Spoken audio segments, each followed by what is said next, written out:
installment of the Online Student Development Conference 2021.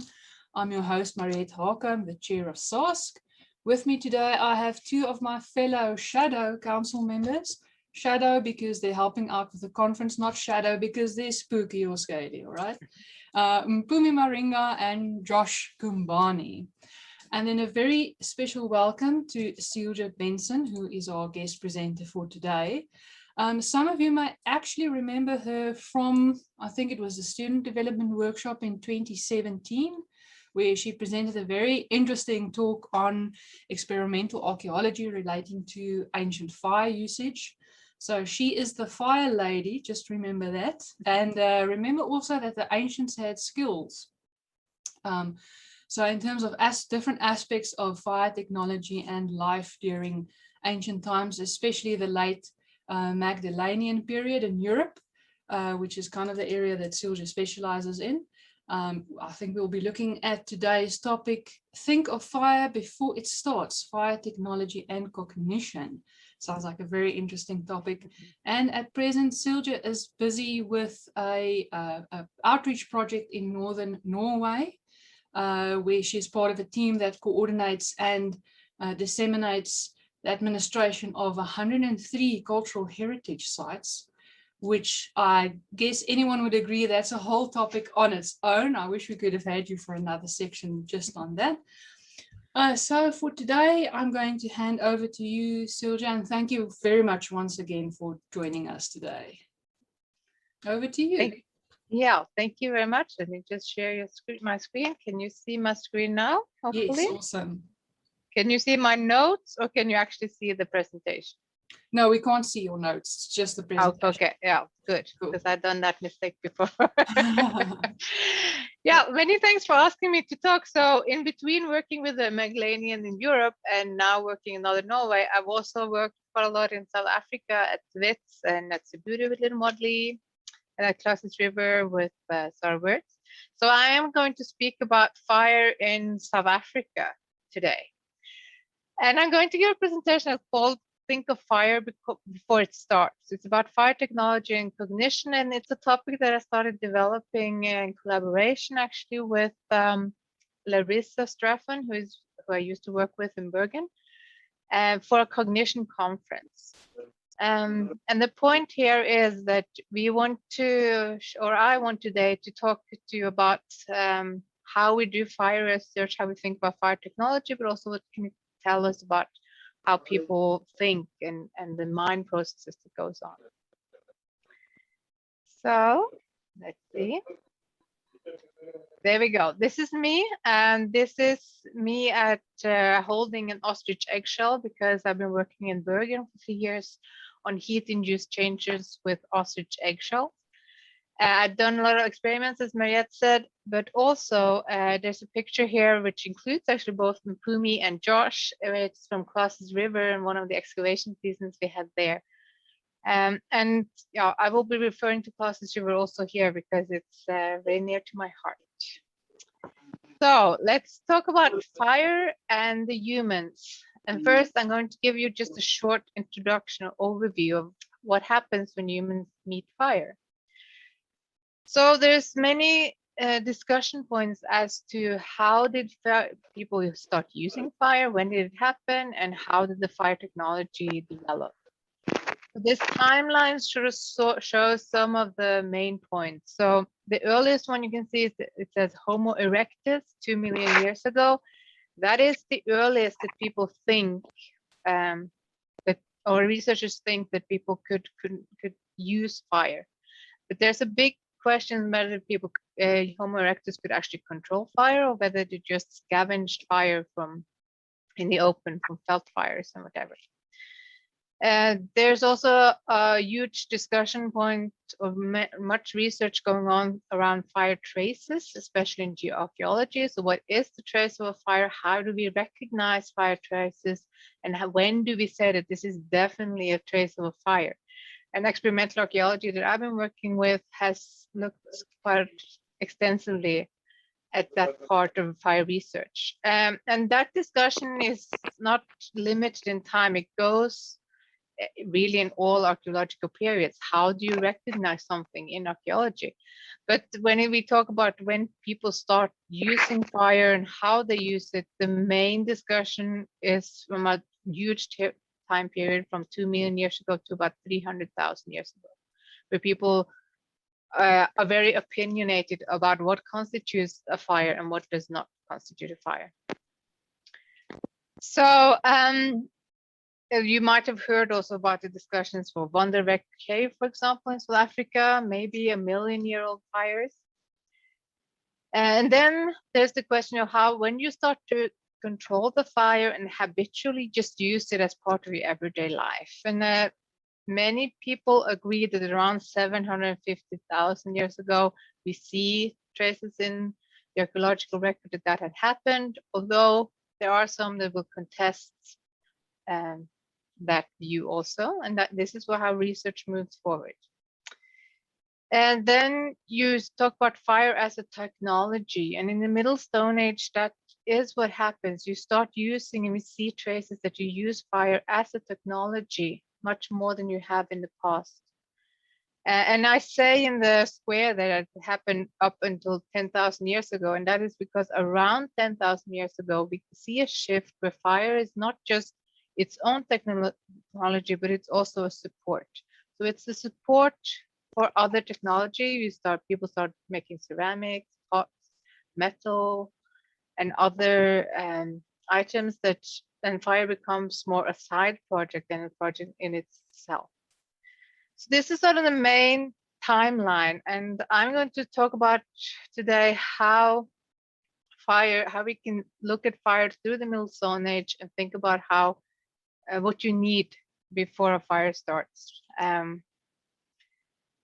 So the Middle Stone Age, if anyone is not familiar with it, I do recommend Lynn Wadley's paper from 2015 because it still gives a really nice overview of what happened in the Middle Stone Age. It is quite a long area. So and Lynn is basing her paper on many sites. As you can see, this is from her paper. It is well known. There are areas where we have many sites, and there are areas where we have fewer sites. Some sites have come up during just the last few years. But what we see is that maybe, first of all, the preservation is an issue. So open air sites don't necessarily preserve well. We also see that we find sites where we look for them. So if you don't look for sites, you don't find them. This is the normal archaeological problem. And we also have indications through Haley Cawthor's work, for example, that there are sites outside the coast of Southern Africa that are now submerged. So this is all the sites that we know or that people often discuss, but there are much more data out there for you to work on in the future.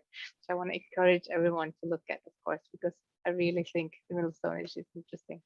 But the timeline. So if you look at a timeline, this is, of course, just not in detail. This is just an overview. So Middle Stone Age is a period that starts about 300,000 years ago, and we say it ends about 25,000 years ago. And I am not going to discuss all the dating and everything here, so you're going to have to do that for yourself. But of course, new dates, new work, new knowledge. It coincides, the start of the Middle Stone Age also coincidences with the start of Homo sapiens. So they appear around 300,000 years ago. And maybe because Homo sapiens come at that time, maybe that's why we see some of the cultural changes, and researchers spend much time thinking about what makes Homo sapiens, what makes us, what makes us think like we do and reason like we do.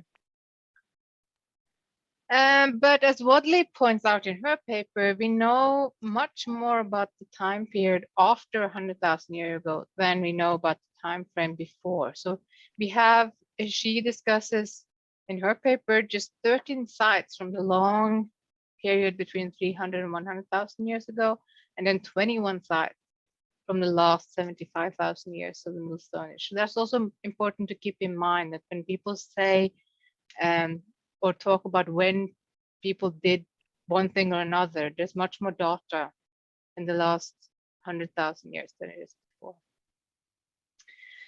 And just in case you're not very familiar with the Middle Stone Age, or you've just forgotten, I just want to remind you that the Still Bay is one of the periods that we talk most about. The dating has been contested, but around 72,000 years ago. And there's the Still Bay points that look like this. These are the famous Still Bay artifacts or lithics, made from silkrete sometimes, which we will talk about later, but also other types of stone. And then the other important sort of techno-complex lithic technology in the Middle Stone Age is the Hawaiian fort, which is often referred to. And again, some contesting about when the dating, but around 60,000 to 65,000 years ago. And the thing that is, or the lithic that is special for the Hawaiian fort are the segments. And I'm going to talk about this a bit later. So just remember that when we talk about hafting segments, for example, we talk about using them for different things. So the illustration here shows how Lombard and Wadley thinks they might have hafted these type of tools to make knives or arrows or spears or different types of tools to be used, and that you use them with a wooden shaft for better grip and for better control. And these are experimental studies. So you do experimental archaeology to try to find out how can they have been hafted, what did you use to haft them with, how did you produce them, etc. Yeah, so that's the main timeline. And then there are also all these other, for the Middle Stone Age, we have all these other tools that we talk about, especially when we talk about cognition. So this is just an overview, but we talk about, for example, they have ochre. This is a piece of engraved ochre. So then the question is, what is the symbol? Is the symbol for something? What does it mean, the engravings, or is it just random drawing? We have ostrich eggshells. You will see that they are of different colors, and that is probably caused by heat, but the engravings are probably caused by someone engraving into them. There's shells that may or may not have been used as necklaces or to decorate their clothes. There's needles made out of bone or other bone tools, and there's a whole set of different types of artifacts that we talk about, and we've spent a lot of time trying to figure out thought processes and cognition based on these things, which we view as very special. And I think that it's also very important to remember that we think they're special. The people making them probably also thought they were special, but they were also part of their everyday life. This is what they had. They would have thought that our pencil or our knife was really cool, whereas we go, well, it's just a pencil, whatever. And I think one sometimes forgets that, and that should not take anything away from these artifacts. They're really well made and really nice. So anyway, back to behavior and cognition. I'm going to talk about this old paper a little bit because it was a shelf setting paper and it's 20 years old. It has had a 20-year anniversary just now. Because when people talked about what is modern human and what is a Homo sapiens and how do we distinguish us from the rest of the world, up until this paper, and many people, especially in the Western world, talked about how we became modern when we came to Europe and we started doing all these things. They had a whole checklist of things that you had to have in order to be modern, or what they called modern. And that was different types of artifacts, different types of art and paintings, all of which you could find in France.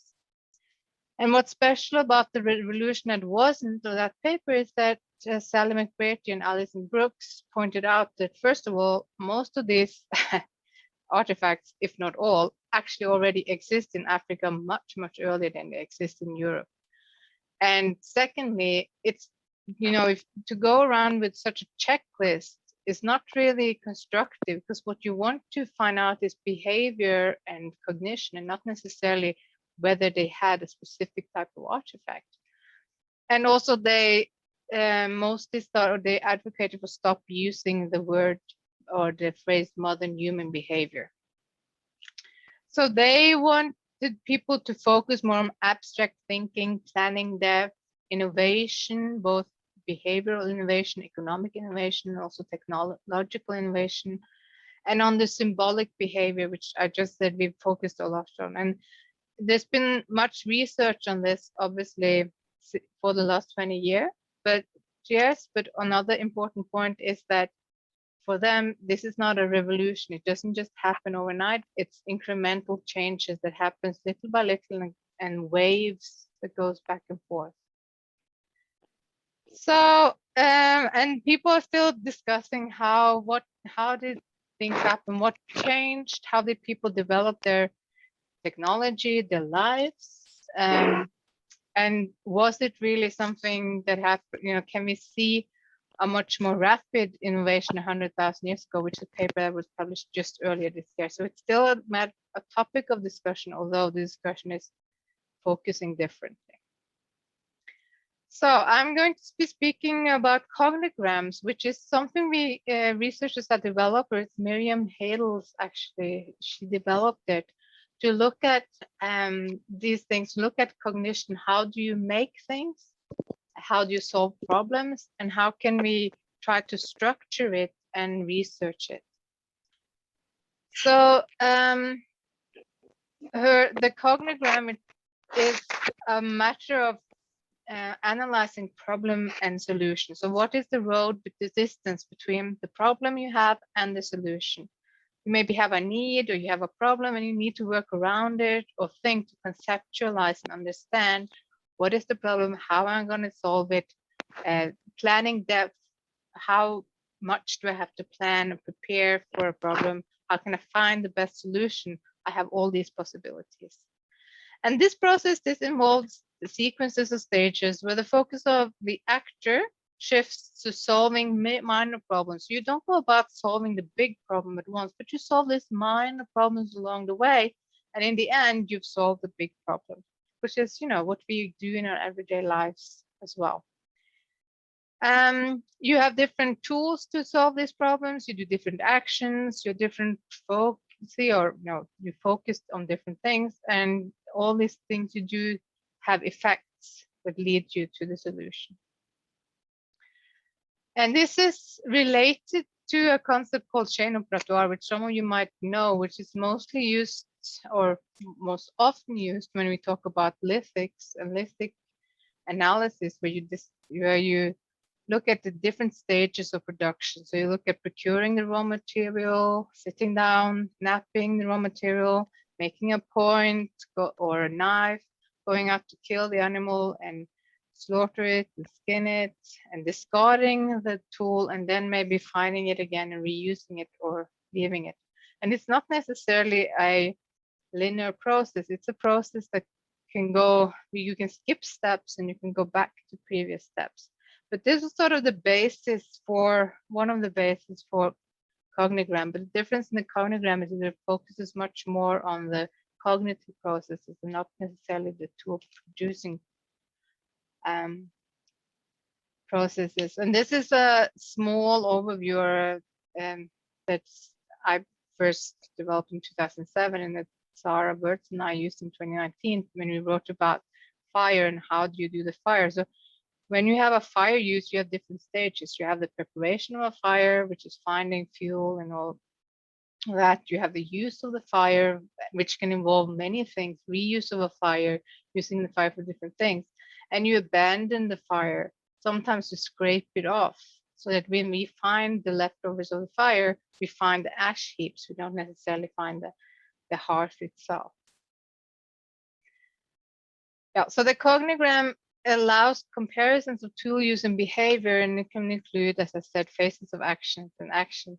Now I'm going to show you now the legend for a cognogram. And before I do, I'm just going to tell you, you don't need to know all of it right now. This is just an overview to show you how it works. So don't be scared with all these symbols.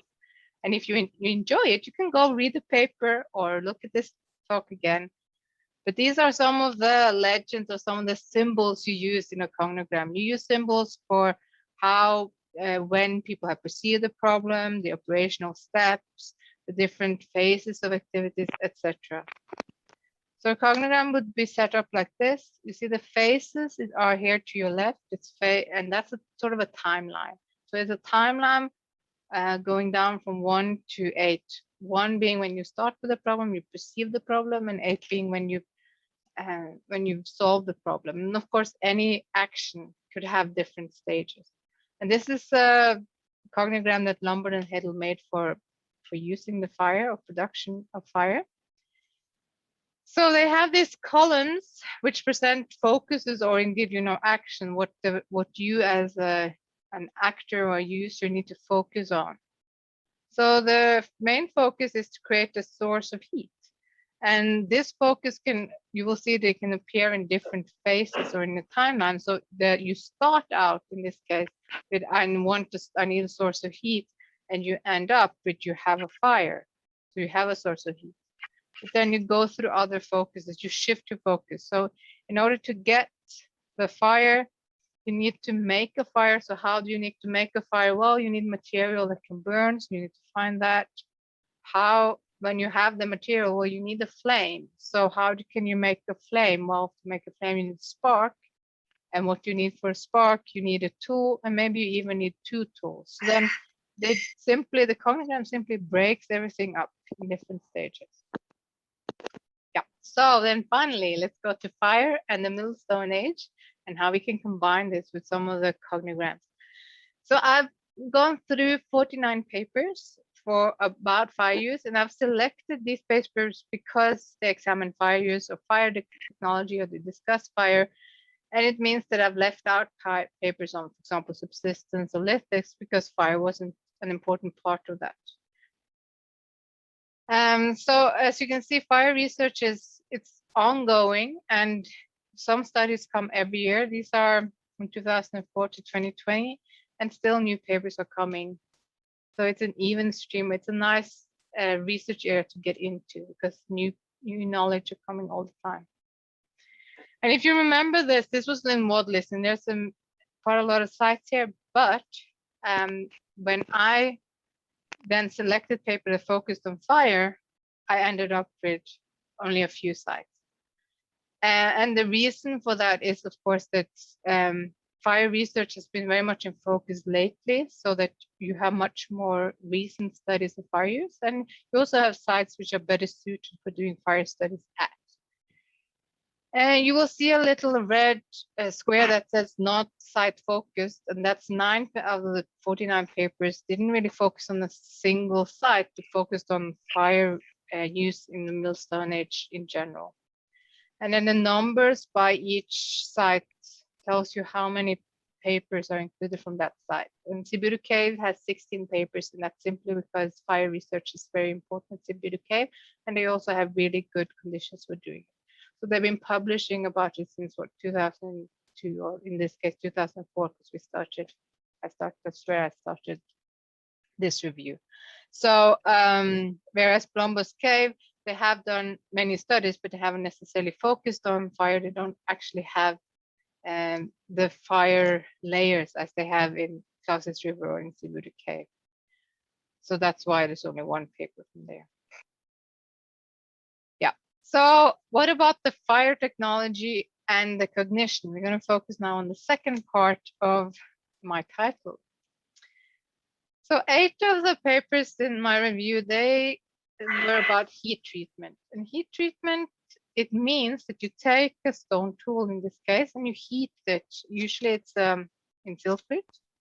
Sometimes it can be the preform or the nodule, not necessarily the tool itself or the finished tool, because the reason why you heat this is usually that you want to make or finish the tool.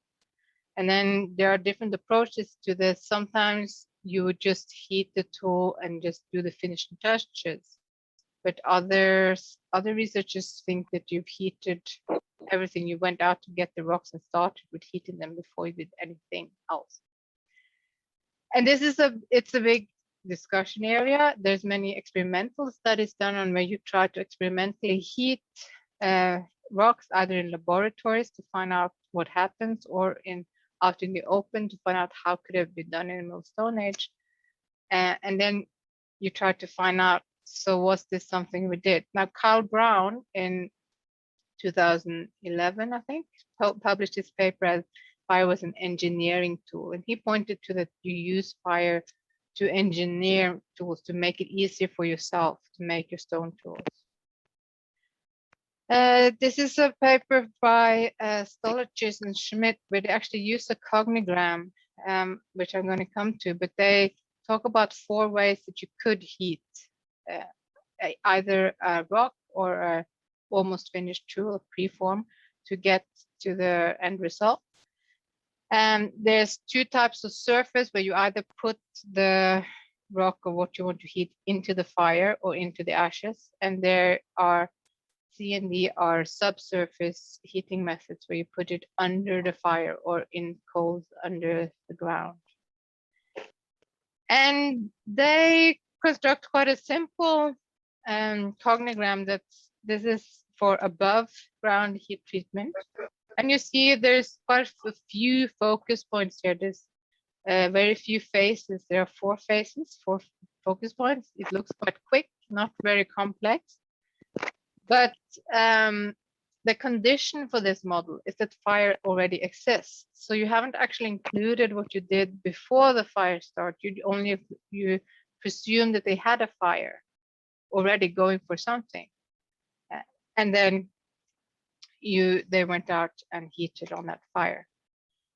And based on this, so they have the complexity indices, which is basically how many focus points, how complex, how many steps do you have to go through for this process.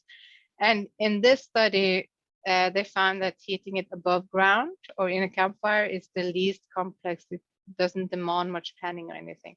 But just remember that you have then you ignore the whole finding fire process. So if you add that to it, you might actually get a much more complex picture. So lithic technology is of course also silkrit and heat treatment, but when I talk about 8 papers here with lithic technology, I omitted the ones with silkrit heating and rather looked at other ways. So for example, using ochre or try to make adhesives or other resins to make adhesives to half that I talked about earlier. You could half the horizon for tools. And Lombard and Hadel have again a cognigram for this, which you will see here has many more stages than the one we just saw. It's quite complex. It also has many phases, but you will see that fire only gets 1 focus area, and that's actually when you bring the tools and adhesives to the prepared fire and heat adhesives to half the tools, make the shaft sit on a tool, and then dry the tool. So you again haven't considered what happened before the fire starts. The fire must already exist here. Another fire research area is the bedding. So Middle Stone Age people in the Middle Stone Age sometimes constructed bedding for the sites using seeds or reeds or other plants. And they have been identified, among other things, in micromorphological samples. And they've been identified with the help of fire because fire has helped preserve them in some cases. And we see that maybe they were throwing bedding on the fire to get rid of it or to get rid of pests or things that insects that had gotten caught into the fire in the bedding.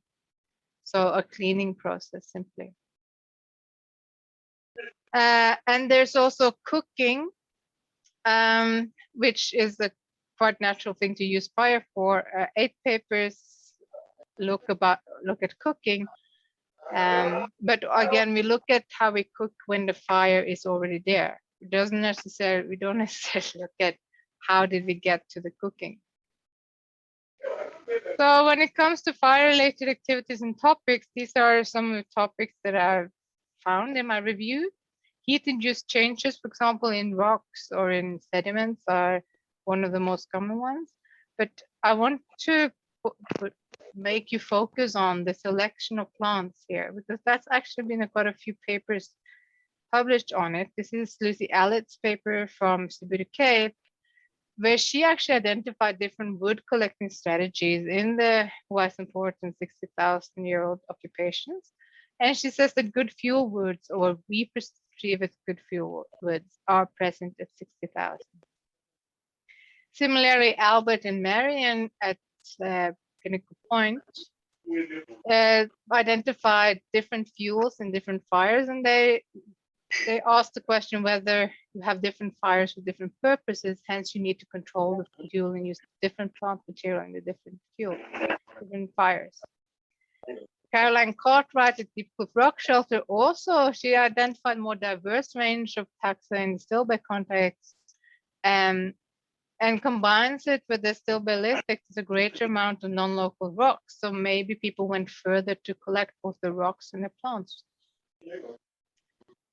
And Davini Esteban in this quite recent paper talks about some very fast fires that she's seen, and she says there's a change. There are some changes in plant gathering strategies and how you collect wood, and this would all, of course, affect the fire. So if we look again at the production of fire cognogram, the focus area here where you need to find the fuel and find the material seem to be much more complex than presented here, because it looks like people throughout the Middle Stone Age changed the strategies as to what plants they gather, maybe how they use the fire, maybe they used different fires from different things. And that means an even more complex production, that we need to think about what happens before the fire starts, and not just think of fire as something that's there that can be used when it's there. And this is something that I would want to develop further. It's research that I would want to develop further, but also there's definitely room here for others to work on the fire production and what it costs, burning different plants, for example, in experimental archaeology, or different type of analysis, both geoarchaeological and lithic analysis, to see what happens when the material has it been burnt or not. I'm going to end off with thanking everyone that I've worked with, both in South Africa and otherwise. This is our two pictures. The one is from the one you see already from Classes River, and I really owe a lot of thanks to the Classes team, which have inspired me a lot. And the second picture is with people that I work with in Bergen. There are also many of them working on experimental archaeology and on fire research and how heat transforms materials, and have also inspired me in different ways. And thank you very much to the Student Council for inviting me here to give this talk. I can be found on Twitter if anyone's interested, so reach out if you have any questions. And good luck with the rest of your student development workshop. Thank you so much, Silja. That was a very interesting talk, as always. So firstly, a question for myself. Obviously, a lot of experimental archaeology work that goes into, linking cognitive patterns and cognitive development in terms of, technological development, not just for fire usage, but across the board for, different technologies. So in terms of experimental archaeology, how extensively do you think students should start actually looking into experimental archaeology and doing all of these experiments and learning from the processes, kind of putting yourself in that, in that position where you have to think about what you're doing and the different steps you're taking, and obviously learning from that. So do you encourage students to?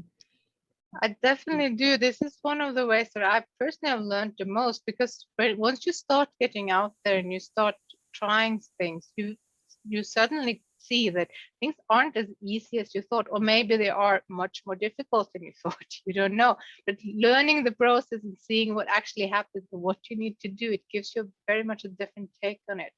It's very important practical experience to get out and get. And yeah, I encourage everyone to do that. I know that some people have done smaller experimental projects for their honors or also during their masters, but it's a very important area to do. And it's also something that you can do. You don't necessarily have to do it as part of your thesis, or it's for those who like, for example, trying to learn to use stone tools. That is almost, for some, that's almost a lifestyle. Like I know people who live of that. They live making stone tools and stone artifacts, so it's more of a hobby. But it requires a lot of practice. So the earlier you start, the more you learn.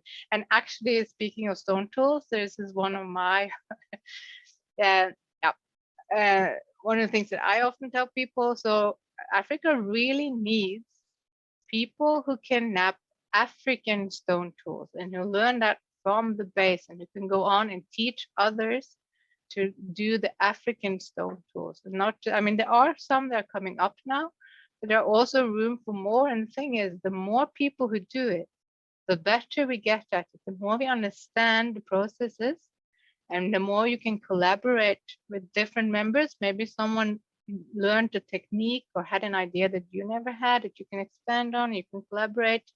It's really important. Many of the people who have been napping before, or at least up to say 10 years ago, were people who were trained in Europe. And that often happens. You train in Europe on European stone tools and European raw materials. And European lithics or European rocks can be very different from South African ones. So there's definitely much work in this room for all students to work on that. Please. And of course, educational value, like you mentioned earlier, students don't necessarily have to make it part of their research projects or part of their thesis, but you know, like community projects and public participation projects where you actually get members of the public to come and take part in your experimental archaeology. You sometimes meet people from different walks of life who, just in taking part in this fun educational activity, have insights that you yourself might not have thought of. So it's a learning experience for us and potential learning experience for others. Yeah. And it's a very easy way of making people interested, you know, when they can try something themselves. Yeah. And as you say, sometimes they can come with really good insights. Yes, I hadn't thought of. Yeah. Okay, so any questions from my fellow members of council, Mpumi and Josh? Let's go from Mpumi first. Okay, thank you, Mariette. And thank you, Celia, for your presentation. It was really interesting. I have a question about, well, it links to the lithics and maybe other artifacts that you find. Have you done any experiments or actualistic studies with fire, with different artifacts, so lithics, bone, shell, ostrich eggshell, any of those? Yeah, what I've done the last few years is, well, first at Classes River, I did with quartzite. So quartzite from the Southern Cape, and some of it is published, not all of it is. Holding thumbs that one day maybe I can write it up. And in Bergen now, I've been working with ostrich eggshells and how it affects, you know, response to heat. And we had quite a big, in 2020, we did a big 3-week-long field, we call it experimental field seasons, where we did experiments for 3 weeks actually. And my thing was looking at the ostrich eggshell, how it changes color, how it affects what, you know, what does the fire do with the ostrich eggshells. And these kind, you know, it doesn't only tell us what people actually did, it tells us much about how the site formed, and helps us distinguish between, you know, in the case of ostrich eggshell, but also quartzite, was this deliberately, intentionally heated? Was it exposed to fire as part of, you know, cooking or heating the rock or whatever? Or was it a random thing that happened because the fire was put on top of it, or because it happened to be there when the fire was going, or it was thrown into the fire? That's also, for example, it's a lot of work have been done on bones in that respect. Were they thrown into the fire as a disposal method, or were they deliberately heated for something?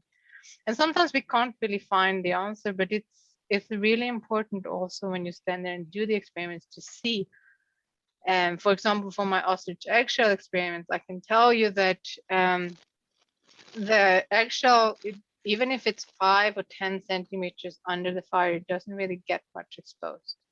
So I gave a talk, or it doesn't change color much. And I gave a presentation about that at a conference, and that's available on YouTube. So I can send the link. that people can watch it if they want to. But where you can see that it really has to be in close contact with the fire to change colors properly, and that tells us a lot about the behavior at the site, but also it tells us about how the site formed, or it can potentially. And it tells you when you're standing out there and you see what kind of colors it gets. When you then go back into a cave or to a site and excavate, you understand more, right away, because right away you will see the color of the eggshell and you can say, okay, but I know that when it's blue like that, it's been in really close contact with heat, or yeah, but this is just a white shell, so it can't have been close to heat. And when you start thinking and understanding these things, for me at least, that's when it becomes much more interesting to actually go excavate, because you have all that experience that you bring in. True. And then can I just ask another question on top of that? Because I know that there is a scale for like burning on bones, right? Mm-hmm. So you'd have like localized, and you'll say which colors you find. Do you have that, or is there something that has been published like that for ostrich eggshell, or are you working on doing something similar? Well, there are some that have been published. So I'm going to publish a scale as well based on my work. But this is the interesting thing about experimental studies, that you can make a scale, but then you can refine it or build on other people's work and refine the scale or use it. For example, one of the things I looked at was, does it make a difference where the ostrich eggshell is from? Does it make a difference for color? Because it does make a difference for the composition in the shell and the chemical structure, or can make a difference in some cases. So yes, hopefully I will be able to publish this. Yeah. All right, thank you, Soya. Right, Josh, do you have a question? Okay, thank you, Mariette. I'm just curious about something. I heard Celia talking about the sequence, like of thinking about to make a fire, and then you make a fire, and then afterwards you can destroy the fire. So I'm just curious that is it possible that perhaps the use of fire in the archaeological record could have started a bit earlier than what we find in the archaeological record? Like from my experience, from what I know, like from the rural setup, mostly people want to make their fire on rocks. So if you consider that kind of sequencing to say that you make your fire and then you use the fire and then afterwards you destroy it, I'm sure maybe due to some other natural factors, like for example, let's say rain, for example. I'm just thinking that perhaps it's possible that people could have made fire a bit earlier than what we know from the archaeological record. But yeah, it's it's definitely a discussion point, and I think you make some very good points that they could make it in a rock, or they could dispose of it or remove it, use the ashes. Of course, ashes are often used for different things. And so there's the human component. The humans can come in and do things, but there's of course also the 1 million years of natural actors who come in and destroy. So it's a very difficult factor, a topic, because people discuss, or they're not willing to agree on what does it take for a fire. But yes, that is it's a very good point that Josh makes. Yeah. They can dispose the fire and then it's gone. And yeah. Okay, thanks, Celia. Okay, any further questions? Okay, cool. If not, then we can wrap up. Celia, thank you so much for this presentation today. Like Celia mentioned, anyone who would like to get in contact with her is more than welcome. So look for her on Twitter. And we'll post some of the resources that Silja mentioned in her presentation. We'll post it on the site as well. And then for the students tuning in, remember to complete the activity that's associated to this lecture. Every lecture has a short quiz. So remember to go and complete that. and keep an eye out for the next lectures. So, Celia, thank you very much for your Having me. presentation today.